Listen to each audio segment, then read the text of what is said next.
Good afternoon, everybody. Colin here with Techout, and today we're going to be taking a look at what's on my iPhone 17 Pro running iOS 26. And if you guys can do me a favor, thumbs up this video and make sure you're subscribed if you haven't already. It really helps out the channel a lot. So here is my iOS 26 setup now. If you guys know, I did kind of redo my setup when I was on the beta, and I got rid of the second page and got rid of most of the apps. I did bring those back because I was tired of swiping over here to the app library every time I needed to get something or having to pull down and search for it. So I did add back my most commonly used apps just so I don't have to do that all the time. But here is my first page. For widgets, we do have a stack here at the top. I have the weather, which is usually what I leave it on. I have my battery widgets, which obviously shows the phone, my Apple Watch, and then my AirPods, whichever ones I have with me or I'm closest to right now. It's going to be my AirPods Max because they're on my desk, and my AirPods Pro 3. They're in my room. And then I have Perplexity. I got a year of Perplexity Pro for free when I purchased a Samsung device, and that carried over to my iPhone. So that is my AI kind of app of choice right now. I find it to be the best at just asking it questions and stuff like that. So that's what I use it for. I will use ChatGPT for like visual stuff, built into the camera button here on my iPhone from time to time. But just for a general like text question, stuff like that, I do use Perplexity, and I have the widget for it right there. My home widgets right here for my home controls. I just have a few lights here. I can actually add, I think, 8 toggles right here, but I just have my 4 most common. My office light, which is right there, my bedroom light, my bathroom light, and the kitchen bar lights, which are kind of just in the middle of the kitchen. I do have other lights in the kitchen, but if I need to turn something on to see something, that's kind of the one in the middle. So I just have that saved in my widget right here. And then back to weather. So those are the widgets I have up there on the top. My first page here is mainly just the Apple apps, but they're the Apple apps that I still regularly use. They're not like just the built-in stuff that I never use. So we have calendar, photography, which is just my photo gallery, and the default camera app. We have the Apple Mail app. I used to use Spark when I was going between iOS and Android, but now that I don't do that as much, I've just defaulted to using the iOS Mail app on all my devices again.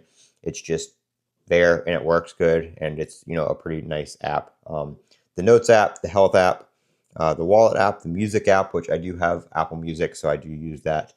It's great for listening to music in the car and everything like that. We have the App Store, which I use pretty frequently to update apps and download new apps. Reminders, clock, which I use for my wake up alarms. As you can see, I have quite a few of them because I'm the kind of person that can't just set, if I want to get up at 7:45, I can't just set a 7:45 alarm.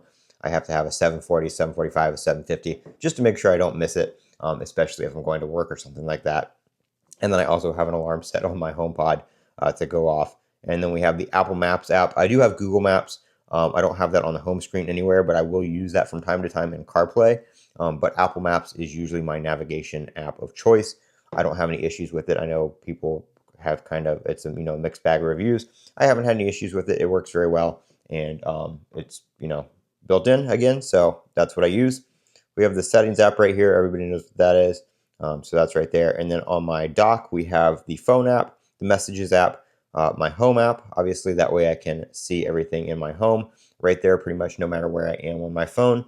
And then we have Safari. I might actually move Safari out of the dock because I don't need to access that pretty much from anywhere.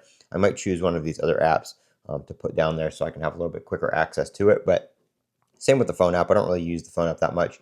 I'm mostly a text kind of person rather than a call kind of person. If I'm on the phone, it's usually answering a phone call, not actually using the Phone app to call out.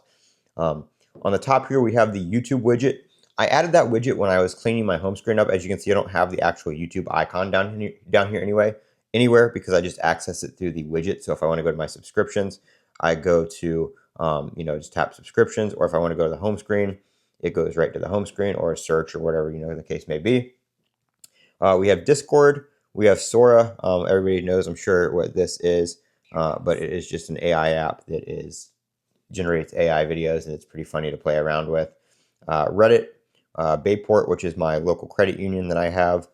We have YouTube Studio, which is obviously for managing my YouTube stats and replying to comments and so on and so forth.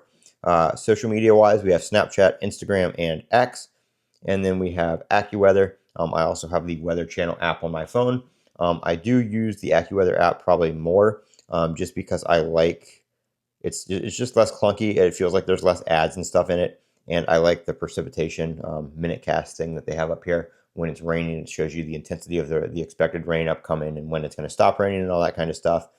We have eBay, Amazon, and Anchor, which Anchor is just obviously for my Anchor power bank, and actually not even my power bank. I don't have a Bluetooth power bank right now. I have the Solix, which is not found because it's turned off right now.